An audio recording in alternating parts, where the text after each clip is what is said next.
Atos 16, 16. Nós vamos ler desse versículo aí, do 16 ao versículo 34. Nós temos visto a necessidade de trabalharmos mais tempo com as crianças. A pastora Glácia tem acompanhado as crianças no Ministério Infantil e tem feito um excelente trabalho, mas precisa de mais apoio, porque só o domingo é pouco para a gente dar às crianças o conhecimento de Deus. Então, Deus levantou mais uma equipe, mais uma turma, para somar força junto e estar aqui nas quartas-feiras ministrando sobre as nossas crianças. Então, vamos somar conosco, tá bom, irmãos? Vamos ver Deus capacitando essas crianças e levantando essas crianças poderosamente nessa nação. O texto que nós vamos ler diz assim: aconteceu que, indo nós para o lugar de oração, nos saiu ao encontro uma jovem possessa de espírito adivinhador. Observe o que a Bíblia está dizendo. Tinha uma jovem ali que estava possessa de espírito adivinhador, a qual, adivinhando, dava grande lucro aos seus senhores. Seguindo a Paulo e a nós, clamava dizendo: estes homens são servos do Deus Altíssimo e vos anunciam o caminho da salvação. Isso se repetia por muitos dias.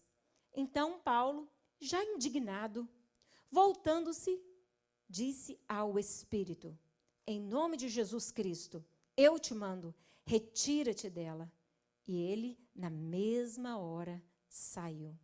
Vendo os seus senhores que se lhe desfizera a esperança do lucro, agarraram em Paulo e Silas e arrastaram para a praça à presença das autoridades. E levando-os aos pretores, disseram: estes homens, sendo judeus, perturbam a nossa cidade, propagando costumes que não podemos receber, nem praticar, porque somos romanos.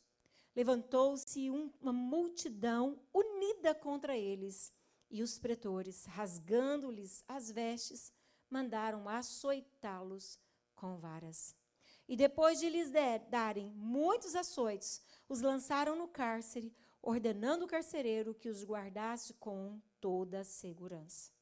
Este, recebendo tal ordem, levou-os para o cárcere interior e lhes prendeu os pés no tronco. Por volta da meia-noite, Paulo e Silas oravam e cantavam louvores a Deus. E os demais companheiros da prisão escutavam. De repente, sobreveio tamanho terremoto que sacudiu os alicerces da prisão. Abriram-se todas as portas e saltaram-se as cadeias de todos. O carcereiro despertou do sono e, vendo abertas as portas do cárcere, puxando a espada, ia se suicidar, supondo que os presos tivessem fugido. Mas Paulo bradou em alta voz: não te faças nenhum mal, que todos aqui estamos. Então, o carcereiro, tendo pedido uma luz, entrou precipitadamente, trêmulo, prostrou-se diante de Paulo e Silas. Depois, trazendo-os para fora, disse: senhores, que devo fazer para ser salvo? Responderam-lhe: crê no Senhor Jesus e serás salvo tu e tua casa. E lhe pregaram a palavra de Deus e todos os de sua casa. Naquela mesma hora da noite, cuidando deles, lavou-lhe os vergões dos açoites. A seguir, foi ele batizado e todos os seus. Então, levando-os para sua própria casa, lhes pôs à mesa. E com todos os seus, manifestava grande alegria por terem crido em quem, igreja? Em Deus. Que história bonita, né, irmãos? Algo sobrenatural aconteceu aqui. E hoje o tema da nossa pregação é quando as estruturas se abalam. Quando as estruturas se abalam. Olha para a pessoa do lado e diga assim: quando as estruturas se abalam. Eu vou contar uma história interessante aqui, que aconteceu comigo. Eu não sei se foi no ano de 2006, 2007, mas quem estava aqui quando a terra deu uma tremidinha aqui nos Estados Unidos? Quem lembra de que a terra tremeu? Levanta as mãos aí para mim não ficar como mentirosa hoje, está vendo, irmão? Alguns irmãos também passaram pelo que eu passei. Não sei se foi 2007, 2006, houve um abalo sísmico. Aconteceu assim, eu estava na minha casa com a minha família, a gente tinha tomado um bom café da manhã, tinha conversado bastante, todo mundo rindo, mas todo mundo tinha obrigações e todo mundo saiu de casa nesse dia. E todo mundo foi embora. Eu pensei, bom, já que a casa está em silêncio, está todo mundo tranquilo, né? Todo mundo saiu, na verdade, tudo tranquilo. Tem muita coisa para fazer ainda, mas eu vou adorar a Deus. Eu vou buscar a presença de Deus, vou orar um pouquinho, vou adorar e depois eu vou limpar a casa. E aí, irmãos, eu peguei meu violãozinho como de costume, sentei na ponta do meu sofá e estou lá cantando. Grande é o Senhor e muito digno de louvor. E de repente fez assim, e começou a estralar minha casa, fez plá, plá, plá, plá, plá. E eu olhei para a televisão fez assim na parede, deu uma mexidinha. Na hora que isso aconteceu, a sensação foi, Jesus está voltando. Mas eu não ouvi o barulho da trombeta, então não era Jesus voltando. Eu corri na minha casa, naquela época, tinha uma piscina no fundo, e eu corri para ver o quintal e a água estava assim. Aí eu corri para a sala, abri a porta. E aí, quando eu abri a porta, os vizinhos, tudo estava saindo para fora. E eu já liguei para outra vizinha que morava perto na época, e falei, irmã, sua casa tremeu? Ela falou, tremeu, eu escutei um barulho. Enfim, os vizinhos todos sentiram também aquele abalo. Mas o que eu quero dizer para vocês é que eu fiquei abalada. Falei, meu Deus do céu, a terra tremendo, o que vai acontecer de agora para frente? E fiquei com medo, fiquei emocionalmente abalada, liguei para minha mãe, falei, mãe do céu, ora aí, porque até Filadélfia está tremendo. E eu vivi uma experiência interessante. Graças a Deus ficou só naquilo, não teve mais abalo sísmico aqui, graças a Deus, em nome de Jesus não vai ter. Vai ter só outros tipos de abalo que nós vamos falar hoje à noite sobre eles. Hoje eu quero falar um pouquinho sobre os abalos.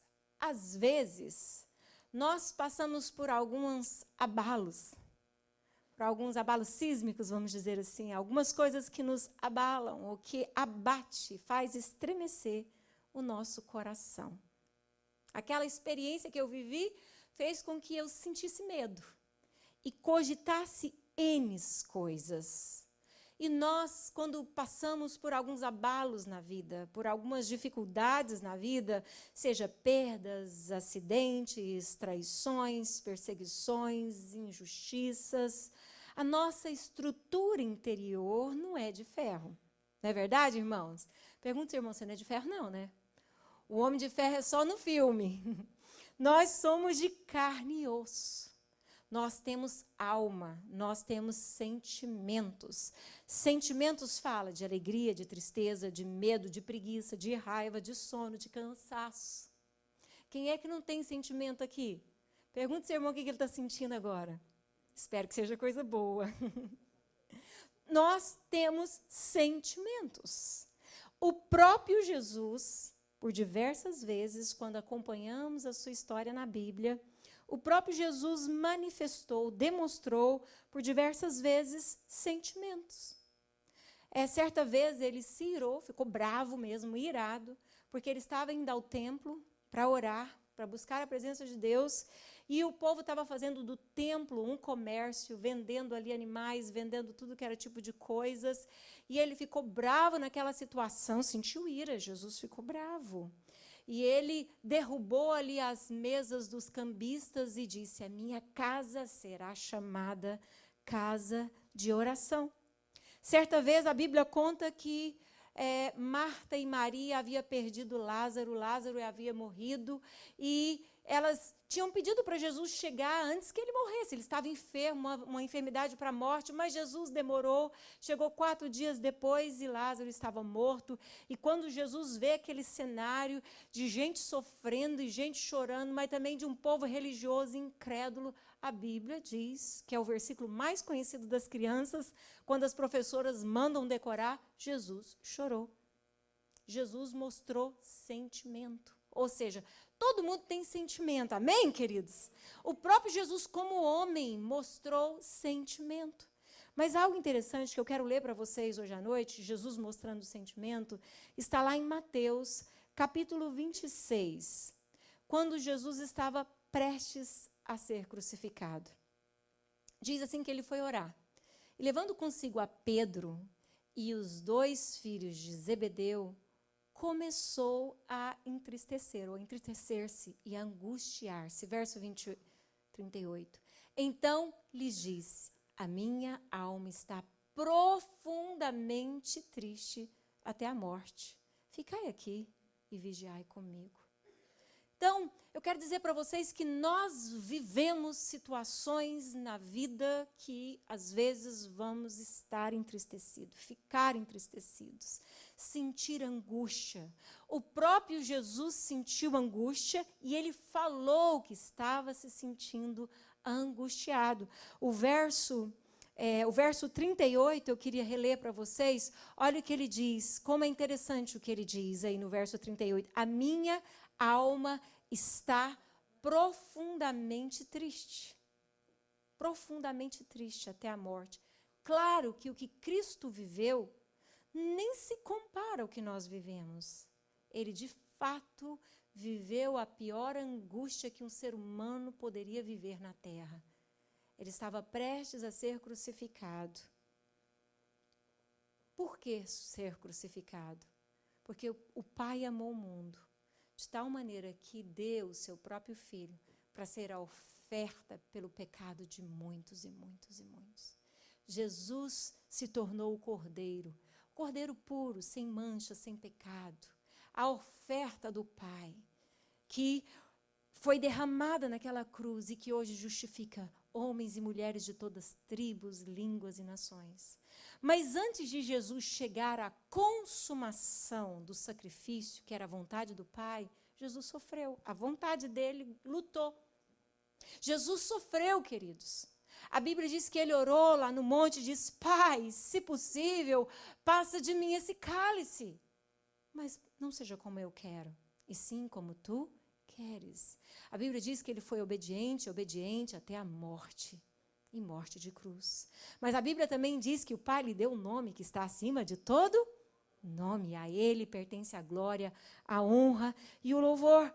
Mas o que eu quero deixar para nós nessa noite é que nós somos de carne e osso. Nós também sentimos. Nós também passamos por situações na nossa vida onde a estrutura se abala, onde nos sentimos abalados. Todos nós vamos viver momentos em que nós percebemos que o chão sumiu. Percebemos que o nosso coração gelou.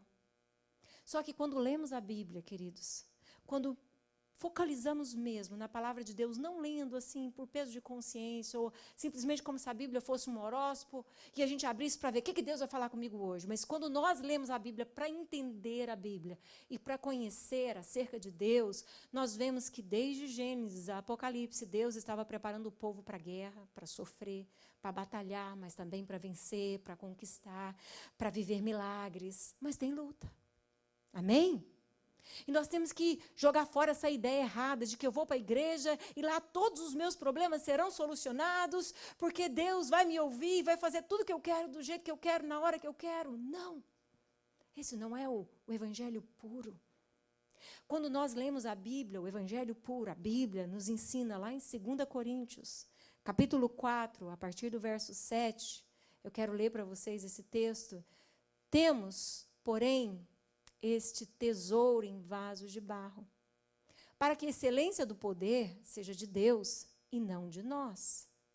Em tudo somos atribulados, porém não angustiados, perplexos, porém não desanimados, perseguidos, porém não desamparados, abatidos, porém não destruídos, levando sempre no corpo o morrer de Jesus, para que também a sua vida se manifeste em nosso corpo.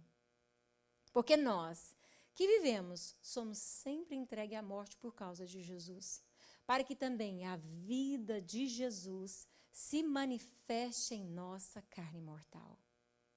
De modo que em nós opera a morte, mas em vós a vida. Tendo, porém, o mesmo espírito da fé, como está escrito, eu criei. Por isso é que falei, também nós cremos, por isso também falamos.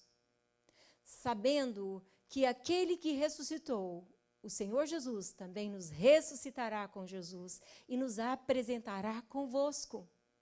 Porque todas as coisas existem por amor de vós, para que a graça se chama Jesus, o amor do Pai, para que a graça, multiplicando-se, torne abundante ações de graça por meio de muitos. Para que, igreja? Para a glória de Deus. Verso 16, por isso, não desanimamos. Pelo contrário, mesmo que o homem exterior se corrompa, contudo, nosso homem interior se renova dia a dia. Porque a nossa leve e momentânea tribulação produz para nós eterno peso de glória, acima de toda comparação. Não atentando nós, vamos ler esse versículo juntos? Vamos lá? Não atentando nós nas coisas que se veem, mas nas que não se veem, porque as que se veem são temporais e as que não se veem são eternas. O apóstolo Paulo está dizendo que nós temos um tesouro, mas está em vaso de barro. Que tesouro é esse? É a vida de Deus em nós. É a presença do Espírito Santo em nós, o Consolador, o Guia, o Mestre. A presença de Jesus em nós através da vida do Espírito Santo. Mas nós somos barro. Não foi assim que Deus fez o homem do pó da terra e soprou sobre ele o fôlego da vida e ele se tornou alma vivente? Por que muitas vezes nós esquecemos que somos barro e achamos que somos alguma coisa? Na verdade, somos barro e somos importantes por causa do que habita em nós, o poder sobrenatural de Deus, a presença de Jesus. Só que quando Paulo está falando isso lá na igreja de Corinto, e serve para a igreja Betel, que está aqui em Filadélfia hoje, ele diz algo: queridos, vamos ser atribulados. Mas eu quero que vocês saibam que vocês têm um tesouro dentro de vocês. E esse tesouro que habita em vocês chama o Espírito Santo. Se você ler o texto, lendo o contexto, você vai entender o que eu estou te dizendo. A presença do Espírito Santo vai te ajudar a vencer o dia da tribulação. Mas nós vamos passar pelo dia da tribulação. O que seria a tribulação? Adversidades, dificuldades, desafios. Todo mundo que está no planeta Terra passa por tribulações, passa por adversidades. Às vezes nós queremos dizer que está tudo bem, mas na verdade nós sabemos que estamos encarando desafios novos todos os dias. Independe da idade. Uma criança está aprendendo e encarando desafios, um adolescente está aprendendo e encarando novos desafios, um rapaz que vai casar está aprendendo e está encarando novos desafios, a pessoa que chegou na fase adulta, ela está aprendendo e vai encarar novos desafios, a pessoa que chegou na terceira idade está aprendendo, está ficando sábio, mas está encarando também um novo desafio. Sabia disso? Todos nós que estamos na terra encaramos desafios, dias de angústia, de adversidade. Mas o apóstolo Paulo está dizendo, vamos passar adversidade, coisas que nos angustiam, mas a angústia não vai conduzir a nossa vida, porque temos um tesouro dentro de nós. Quando você lê várias traduções, você consegue entender que existe meio que uma metáfora aqui para a gente entender. Tribulação e angústia não é a mesma coisa, não está andando junto? Como o apóstolo Paulo diz, atribulados, porém não angustiados. Se eu estou atribulado, eu estou angustiado. O que Paulo está querendo dizer para nós é que nós vamos passar por adversidades e até sentir angústia, mas existe um poder sobrenatural dentro de nós e porque o Espírito Santo habita em nós, você vai superar essa angústia, essa adversidade. Quem pode dizer amém nessa noite? Mas passamos por abalos. Ele diz também perplexo. O que seria perplexidade?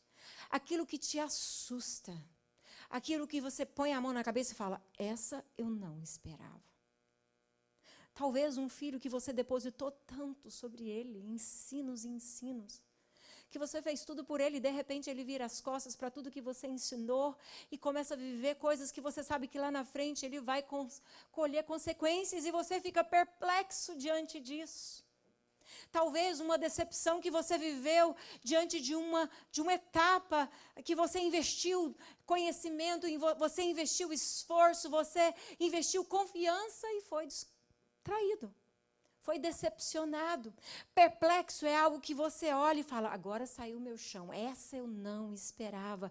Paulo diz, vamos passar por momentos de perplexidade. Outra tradução diz dúvida. Momentos de dúvida.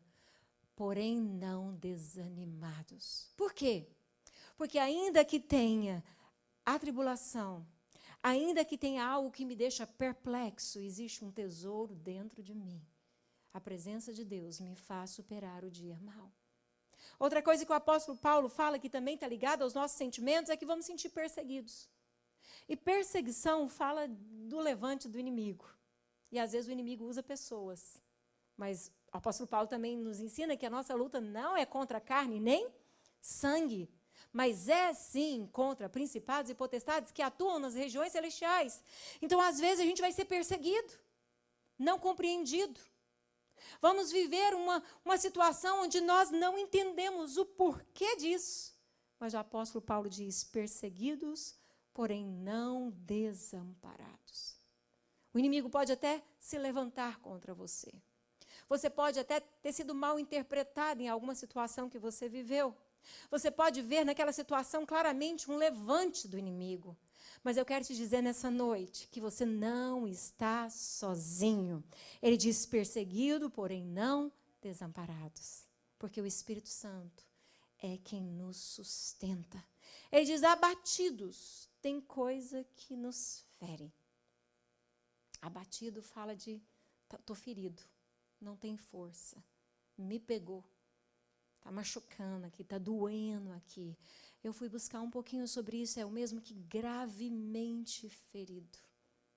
Vai ter situação na vida que nós vamos sentir gravemente feridos. E o apóstolo Paulo diz, porém não destruído. Às vezes, queridos, passamos por momentos onde o nosso coração dói. A estrutura do nosso coração fica abalada. Mas o apóstolo Paulo está dizendo aqui, porém não destruído.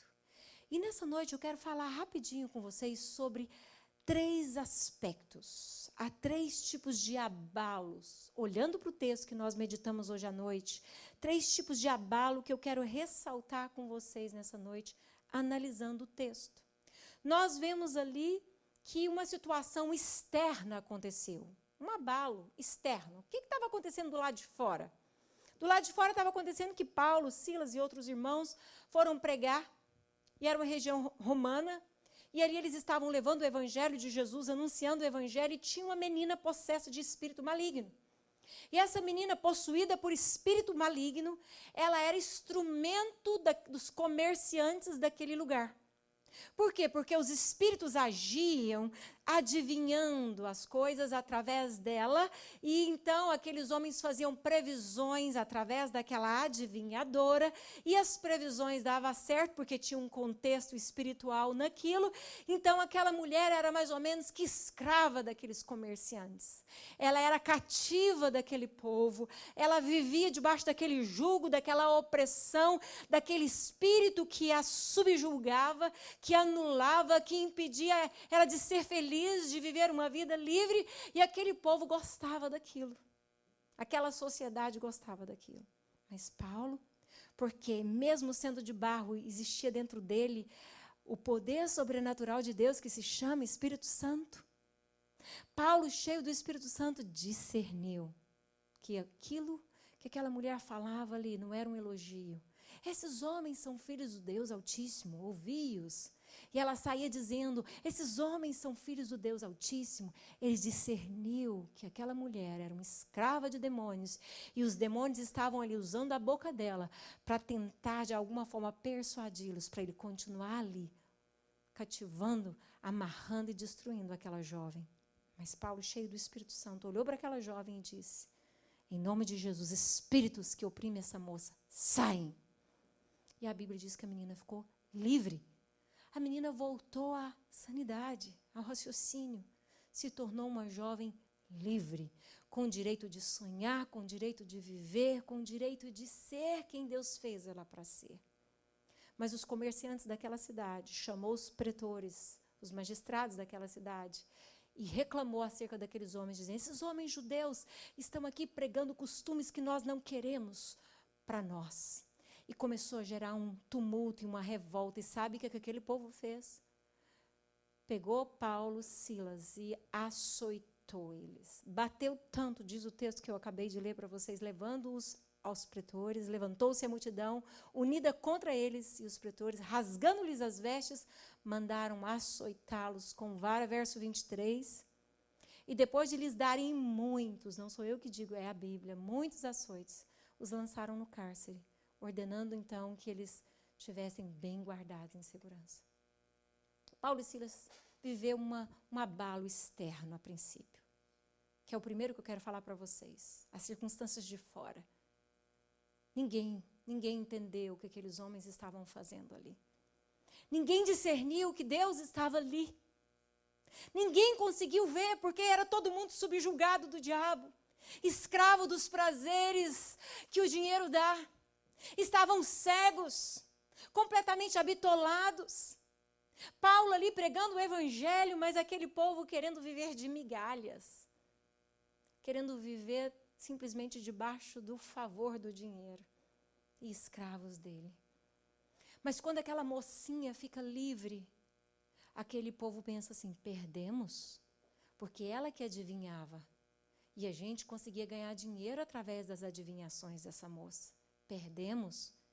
E esses homens, essa sociedade cega, se levanta então e persegue Paulo e Silas, ao ponto de bater e bater, açoitar com vara. Imagina um pouquinho, irmãos.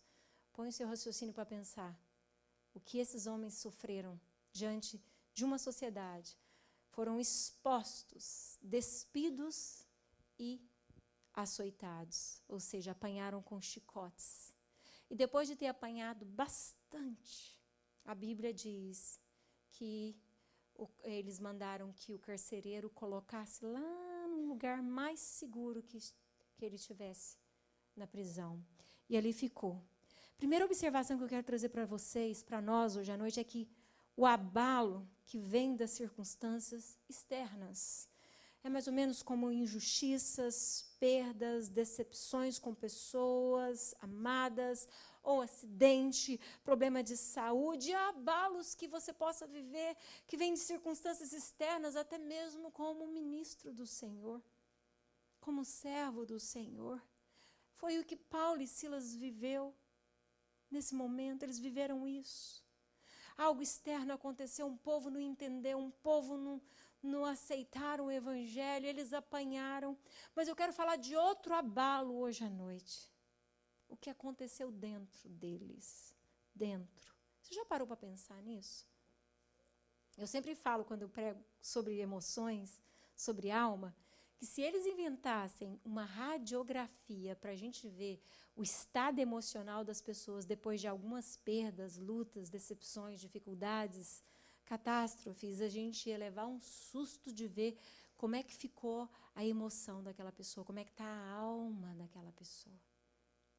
Esses homens viveram um abalo que não ficou só do lado de fora, abalou o lado de dentro. A estrutura desses homens, eles viveram uma vergonha. Eles viveram uma decepção de não serem compreendidos diante de uma sociedade. Eles viveram uma rejeição. A sociedade os rejeitaram. Você consegue imaginar como é que estava o coração de Paulo? Você consegue imaginar como é que estava o coração de Silas? Você consegue imaginar esses homens servos de Deus pregando o evangelho, vendo aquela cativa sendo liberta, mas depois sendo machucados, feridos, maltratados e sendo levados para um cárcere? E a Bíblia diz que seus pés foram amarrados. Era essa a situação que eles estavam vivendo. O lado de dentro desses homens estava abalado. Eles sentiram. Como nós sentimos, como Jesus sentiu, eles também sentiram. Eles sentiram a dor das feridas que foram feitas no lombo deles. Eles sentiram a dor do sangue derramando. Eles sentiram a dor de estar dentro de um lugar onde muitos ali eram assassinos, ladrões, e eles eram pregadores do Evangelho. Estava doendo, irmãos. O coração desses homens estava sangrando. Eles sentiam dores. Mas outra coisa que eu quero observar com você, o terceiro abalo. O primeiro abalo foi do lado externo, o segundo abalo que eles sentiram do lado de dentro. Mas o terceiro abalo que eu quero deixar para vocês hoje à noite foi o que veio dos céus. A resposta de Deus diante das circunstâncias que vêm para nos abalar. Como Deus reage. Quando esses homens viveram tudo o que viveu, diz o texto, que eles estavam lá por volta da meia-noite. Esses homens decidiram orar. Esses homens decidiram adorar por volta da meia-noite. Oravam e cantavam louvores a Deus. E os demais companheiros da prisão escutavam. E a Bíblia diz que, de repente, sobreveio tamanho terremoto que sacudiu os alicerces da prisão. Abriram-se todas as portas e soltaram-se as cadeias de todos. Agora eu quero trazer para vocês o terceiro abalo. A reação de Deus diante do sofrimento dos seus filhos. Quero que você olhe para o lado e diga assim: Deus, Ele é Pai. E todo filho que o tem como pai e olha para Ele, obterá a resposta dele. Sabe o que aconteceu? Esses homens sentiam dores, vergonha. Esses homens estavam ali largados. Mas esses homens tomaram uma decisão diferenciada dos demais. Esses homens decidiram orar. Esses homens decidiram falar com Deus. Esses homens decidiram conversar com o Pai. Mas algo me faz entender, lendo esse texto, que eles simplesmente não queixavam diante de Deus, dizendo: Deus, o que nos fizeram? O que dá a entender quando lemos o texto é que eles reconheciam um Deus soberano. Porque quando falamos de louvor, nós falamos de elogio. Mas quando a Bíblia fala de adoração, é reconhecimento de quem Deus é. E quando diz a Bíblia que esses homens começaram a adorar a Deus, é como se Paulo começasse a dizer: Deus Altíssimo, que está acima das minhas tribulações, Deus Todo-Poderoso, que está acima das minhas perseguições, Deus fiel, que está acima das minhas angústias, Deus maravilhoso, que sofreu no meu lugar assumindo a minha cruz, Deus seja entronizado, Deus seja adorado. Esses homens decidiram reconhecer quem Deus era. E Deus deu resposta. E nessa noite eu quero trazer algo para vocês que muito tem falado ao meu coração. Deus nos fez alma vivente. Se temos alma, temos sentimentos. Amém? Mas Deus nos ensina em sua palavra que nós devemos apresentar a Ele como um sacrifício vivo, santo e agradável, que é um culto racional. E muitas vezes nós queremos reagir diante de Deus à base da emoção. Muitas vezes queremos relacionar com Deus à base da emoção. Não estou sentindo vontade, não quero ir para a igreja hoje. Não estou sentindo vontade, não. Eu sei o que meu patrão falou, não vai vir cheque, não tem previsão de pagamento. Eu sei que amanhã eu tenho que pagar aluguel. Eu sei das circunstâncias que eu tenho que viver. Eu sei a cara do fulano que eu tenho que encarar porque eu peguei dinheiro emprestado e não tenho condição de pagar. O problema é real. Eu não quero louvar a Deus. Eu não consigo, eu estou engasgado. Muitas vezes nós somos levados pela correnteza dos nossos próprios sentimentos. Nos deixamos ser abalados. Nos deixamos ser movidos pelas circunstâncias externas que causam, sim, sentimentos internos, mas que poderia chamar a atenção de Deus e Deus transformar aquilo em um milagre sobrenatural. Mas porque nos deixamos simplesmente sermos levados pela onda do que sentimos no momento, nós passamos a ser meninos, espiritualmente falando, que é agitado por todo sentimento, por tudo que se falam por aí. Precisamos amadurecer na fé. Precisamos amadurecer na fé. E eu quero dizer algo para vocês nessa noite.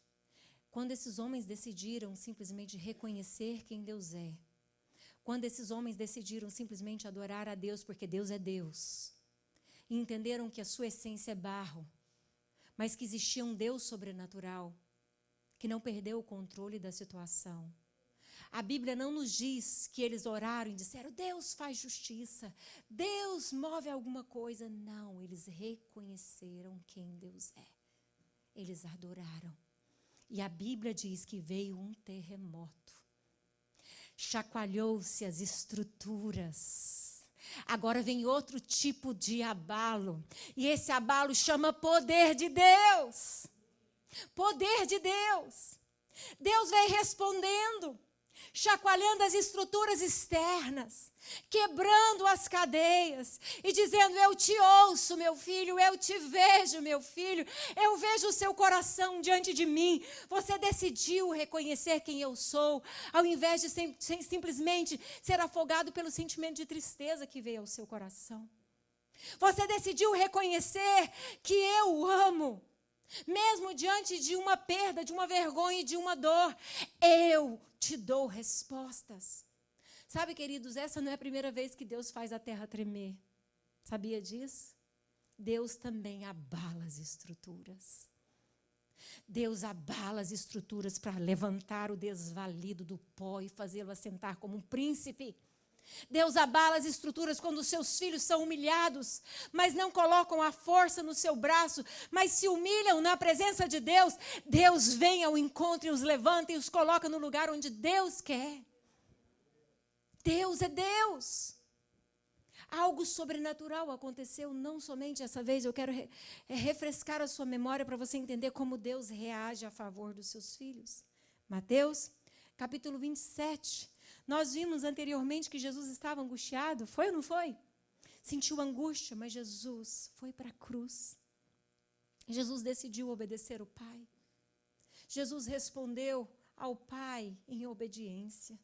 E a Bíblia diz que quando Jesus estava lá na cruz, por volta da hora 9, clamou Jesus em alta voz, dizendo, Eli, Eli, lama sabactani, que quer dizer, Deus meu, por que me desamparastes? Em alguns dos que ali estavam, ouvindo isso, disseram, ele chama por Elias. E logo um deles correu a buscar uma esponja, tendo embebido de vinagre e colocando na ponta de um caniço, deu-lhe a beber. Os outros, porém, diziam, deixa, vejamos se Elias vem salvá-lo. E Jesus, clamando outra vez, com grande voz, o que diz a Bíblia, irmãos? Entregou o Espírito. Eis que o véu do santuário se rasgou em 2 partes, do alto a baixo. Tremeu a terra, fenderam-se as rochas, abriram-se os sepulcros e muitos corpos de santos que dormiam ressuscitaram. E saindo do sepulcro, depois da ressurreição de Jesus, entraram na cidade santa e apareceram a muitos. O centurião e os que com ele guardavam Jesus, vendo o que, gente? E tudo o que se passava, ficaram possuídos de grande temor e disseram, verdadeiramente, o que eles disseram? Este é o Filho de Deus. Este é o Filho de Deus. Agora vamos lá para Mateus 28. Mateus 28, verso 1 e 2. No final, Jesus morre na cruz. No 3º dia, no findar do sábado, ao entrar o 1º dia da semana, domingo, Maria Madalena e outra Maria foram ver o sepulcro. E eis que houve um grande, o que, igreja? porque um anjo do Senhor desceu do céu, chegou-se, removeu a pedra e assentou-se sobre ela. Verso 3, se possível. Se não for possível, não tem problema. O que o anjo vem e fala? Que Jesus Cristo não está ali mais, que ele ressuscitou. O aspecto era como um relâmpago, e as suas vestes alvas como a neve. Verso 4. E os guardas tremeram, espavoridos, e ficaram como se tivessem mortos. E ele aparece, mas o anjo, dirigindo as mulheres, diz: não temas, porque sei que buscais Jesus, que foi crucificado. Verso 6, ele não está aqui. Vamos ler esse versículo? Ressuscitou, como tinha dito. Vinde ver onde ele jazia. Sabe, Deus respondendo aqui como? Abalando as estruturas. Deus tem uma maneira de reagir também, queridos. Deus reage a favor dos seus filhos. Deus move céus a favor dos seus filhos. Deus move a terra a favor dos seus filhos. Deus abala a estrutura a favor dos seus filhos. Mas o que nessa noite eu quero dizer para você é que ainda que você sinta que a sua estrutura foi abalada, que o seu homem interior, os seus sentimentos foram abalados, dentro de você habita um tesouro e esse tesouro se chama Espírito Santo. E nessa noite eu quero convidar você a ter reações corretas. Eu quero convidar você a assumir uma nova postura. Talvez você pergunte para mim hoje à noite: o que fazer então? Quando as circunstâncias abalam a minha estrutura. Se você ainda não fez essa pergunta, um dia você vai fazer, mas eu já fiz algumas vezes. Eu quero compartilhar com vocês 3 textos que Deus me deu para me ajudar a vencer quando a minha estrutura é abalada. Quando as circunstâncias vêm como uma correnteza a me abalar. Primeira observação, são só 3, nós já estamos terminando. Mas a primeira observação, o que fazer quando as circunstâncias abalam a minha estrutura? Provérbios, capítulo 24, verso 10, diz assim. Provérbios 24, 10. Queria convidar você a ler esse Provérbios comigo hoje, vamos ver? Olha o que diz. Se te mostras fraco no dia da angústia, a tua força é pequena. Outra tradução da linguagem de hoje diz assim: quem é fraco numa crise é realmente fraco. Outra tradução diz assim, a Almeida Corrigida: se te mostra frouxo no dia da angústia, a sua força será pequena. O que Paulo e Silas fizeram na hora da angústia? O que eles fizeram? Se vestiram de autocomiseração? Tadinho de mim. Olha a situação. Eu antes perseguia a igreja, agora sou perseguido. Deus, o que o senhor está fazendo? Do que me valeu seguir Jesus? O que está acontecendo comigo? Não. Eles não se deixaram ser abatidos pela circunstância. A verdade é que às vezes nós vamos sentir fracos. Do lado de dentro nós vamos sentir fraco. Nós somos fracos, nós somos de barro. Amém, queridos? Mas algo existe que é o sobrenatural de Deus, a vida do Espírito Santo. E Ele pode nos fazer forte para vencer essa experiência dolorosa que estamos vivendo no momento. Se você se mostra frouxo na hora da angústia, então quem é o seu Deus? Se você se mostra abatido pelas circunstâncias, então o seu Deus não pode transformar isso. Pastora, mas eu sinto, eu também sinto, nós sentimos, nós somos seres humanos. O problema é que se eu viver dos meus sentimentos e você viver dos seus sentimentos, nós vamos ter que procurar rapidinho um psicólogo ou um psiquiatra para dar para a gente talvez um calmante, para dar para a gente um conselhozinho, porque nós estamos nos rendendo diante da batalha, nós não estamos colocando a nossa fé em ação. O se te mostra fraco no dia da angústia, não é Deus te dizendo, levanta o nariz e seja arrogante. Não. É Deus te dizendo, coloque a sua confiança em mim, meu filho. Deixa que eu mova a situação. Deixa que eu mudo o cenário. Para de dar o seu jeito. Para de se expor dessa maneira. Quem é o seu Deus diante dos desafios que você tem vivido hoje? Te pergunto de novo, Quem é o seu Deus diante dos desafios que você tem vivido hoje? As suas reações denunciam o seu estado emocional. As suas reações denunciam o quanto de fé você tem tido. As suas reações podem te mostrar hoje que você tem uma chance ainda de reverter essa situação. Se você decidir não ser levado por essa situação, mas olhar para Deus e dizer, eu tenho um Deus que é maior do que isso. Eu tenho um Deus que conhece a minha história. Eu tenho um Deus que não se esqueceu de mim. Eu tenho um Deus que me ama tanto que eu estou aqui morando em Filadélfia e Ele me deu uma igreja que fala a minha língua. Eu tenho um Deus que cuida de mim. Esse Deus não mudou e eu decido honrar esse Deus mesmo diante dessa situação que eu estou vivendo hoje. Primeira observação. Não te mostre fraco no dia da angústia. A sua força não é pequena, a sua força se chama Jesus. Amém? A força da Juliana é pequena. Um vírusinho de nada me pega e me coloca deitada numa cama. Mas a força do Espírito Santo em mim me faz combater qualquer vírus, me faz reverter qualquer situação, me faz firme novamente. Mas eu de mim mesma não consigo. Precisamos colocar o nosso coração firme no Senhor. Sabe, várias vezes Jesus levou seus discípulos às experiências de fé, dizendo, meus filhos, por que vocês são tão tímidos assim? Por que vocês não têm fé? E Jesus falava, vento, cesse. E cessava. O Senhor quer que você tenha confiança nele. E a segunda observação que eu quero deixar para vocês nessa noite está lá em Hebreus, capítulo 13, verso 6. Vamos ler juntos de novo? É possível? Vamos lá? Assim, afirmemos confiadamente, o Senhor é o meu auxílio, não temerei. Que me poderá fazer o homem? Olha que lindo! O que a palavra de Deus diz? Então vamos afirmar isso, não com desconfiança, não de boca para fora. Vamos afirmar isso confiadamente, ou seja, eu falo com a minha boca, mas eu creio com o meu coração. O Senhor é o meu auxílio, não vou temer. Ele está comigo. Ele está comigo. O que pode me fazer o homem?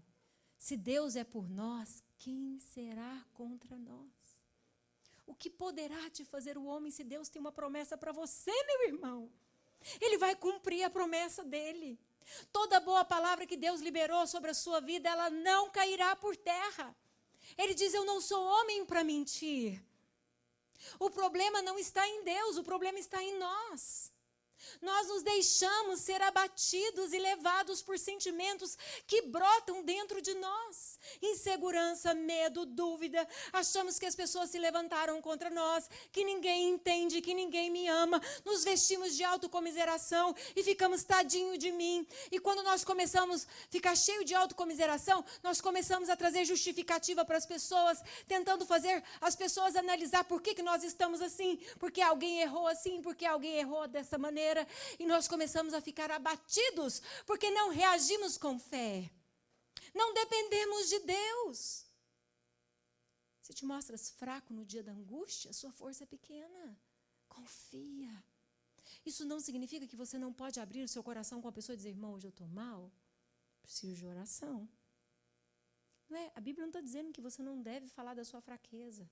A Bíblia está dizendo que você tem que reagir reconhecendo quem é o seu Deus e o que Ele pode fazer em você e através de você. Por isso, nós temos que afirmar com confiança, o Senhor é o meu auxílio, não temerei. Talvez você viveu uma perda e agora você está questionando o porquê disso. As suas emoções foram abaladas, seu coração foi abalado, você não está entendendo. Quero te dizer que tem muitas situações que vivemos que no momento não entendemos. Mas nós temos um Deus que é especialista em transformar catástrofes, decepções, perdas, vergonha em honra. Perdas em dupla honra, porque foi o que aconteceu com Jó.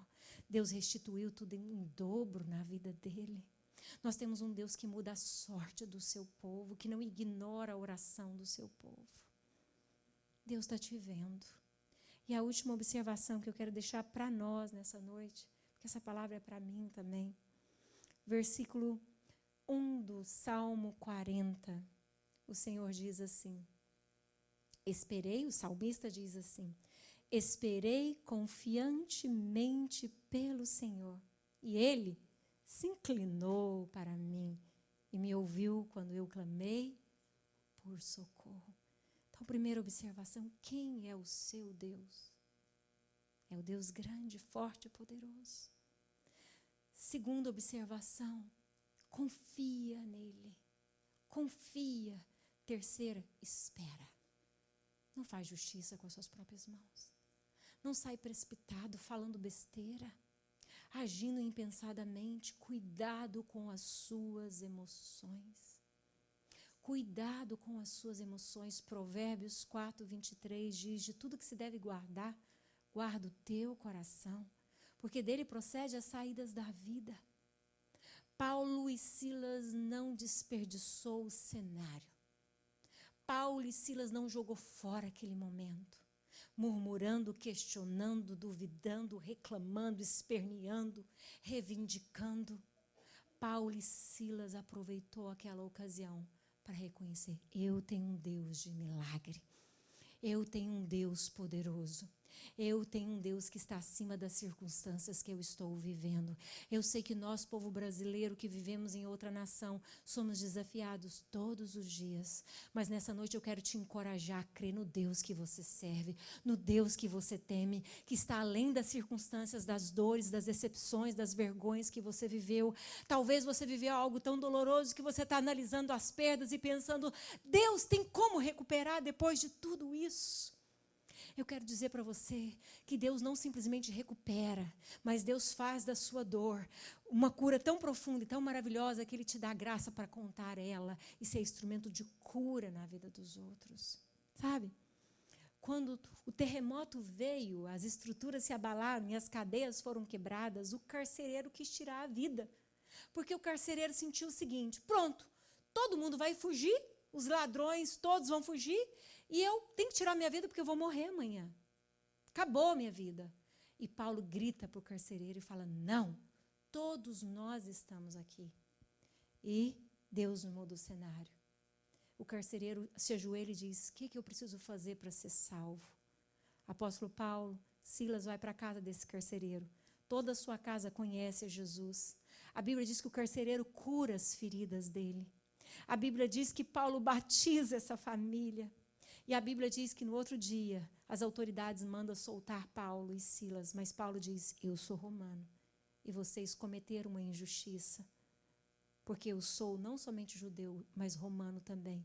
E quando as autoridades descobriram que eles tinham açoitado alguém que era deles, eles tiveram que pedir desculpa para Paulo, tiveram que se justificar e pedir perdão pelo erro cometido.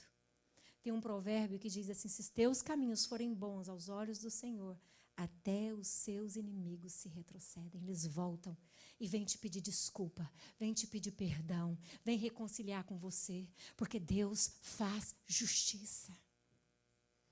Deus faz justiça. Deus muda o cenário. E você acha que o apóstolo Paulo imaginava que essa história de dor e de vergonha, que se transformou em história de salvação, ia chegar até nós depois de séculos e séculos e séculos? Será que ele imaginava o que Deus estava fazendo? O que Deus estava registrando na história e que marcaria gerações que também creriam por causa do bom testemunho deles? Talvez você não faça ideia, mas esse problema que você está vivendo hoje, se você se firma no Senhor, confia no Senhor, espera no Senhor, o seu milagre vai ser tão grande, tão grande, tão grande, que vidas virão ouvir o seu testemunho e se alimentar do seu testemunho e serem encorajadas a confiar em Deus e depender de Deus também como você. Precisamos reagir diante daquilo que são abalos que nós vivemos hoje. Se você está bem hoje, está tudo legal na sua vida, eu quero dizer a você, glória a Deus por isso, louve ao Senhor, porque está tudo bem. Glória a Deus por isso. Se não está tudo bem, irmãos, eu quero dizer a você hoje à noite, louve o Senhor, dê glória a Deus, porque Deus está além dessa situação que você está vivendo. Deus vai transformar isso em um milagre. Deus é poderoso para isso.